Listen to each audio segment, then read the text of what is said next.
Well, good morning. We all know the song, but do we know the history behind this song? Well, now it's time for the rest of the story. It was a hot 4th of July weekend in New Orleans back in 1965.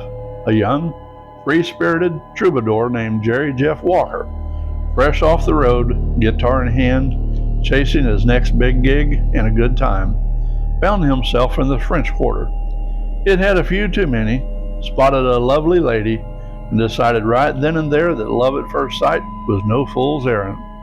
He climbed onto a tabletop outside Café du Monde, declared his sudden affection loud enough for the whole block to hear, and, well, the authorities weren't quite as romantic about it. Next thing he knew, Jerry Jeff was riding in the back of a patrol car, waving goodbye to his fleeting muse, and cooling his heels in the 1st Precinct jail. It was no country club, but in that sweltering lockup, amid the usual collection of hard luck cases rounded up in a post-murder police sweep of the streets, he met a silver-haired gentleman, ragged shirt, baggy pants, eyes that had seen more miles than most highways. The old fellow didn't give his real name. Jail wasn't the place for that.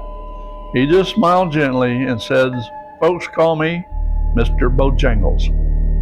They talked through the long weekend. The man spun tales of his life, an itinerant street performer, dancing for coins, scraping by, the kind of soul who lived hand to mouth, but never lost his rhythm.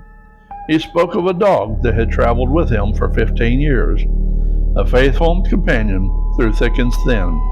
Then one day, the dog was gone, hit by a car. The grief in that cell was thick enough to cut with a knife. One of the other inmates, sensing the mood turning heavy, called out, "Come on now, Miss Bojangles, give us a little dance." Without missing a beat, the old man jumped up, clapped out a rhythm, tapped those worn-out shoes across the concrete floor, and for a few shining moments, that dingy jail cell transformed into something lighter, full of hope, memory, and the stubborn joy of a man who had been knocked down more times than he could count, yet still got up dancing. Jerry Jeff never forgot it.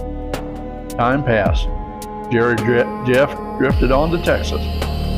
One ordinary day, far from that jail and the French Quarter, he sat down with a yellow legal pad.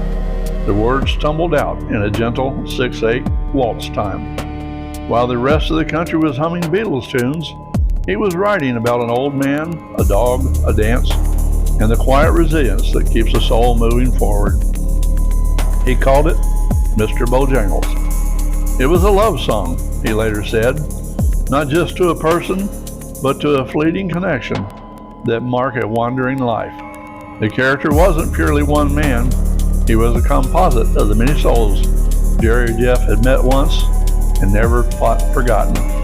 But that gentle dancer in the New Orleans jail, he was the spark. Jerry Jeff recorded it in 1968. It found its way into the world slowly at first. Then the Nitty Gritty Dirt Band picked it up and took it to number 9 on the charts in 1970. Sammy Davis Jr. gave it his soulful flair. Others followed. Bob Dylan, even turning a jailhouse memory into an American standard. The real Mr. Bojangles? Well, his name remains lost to history.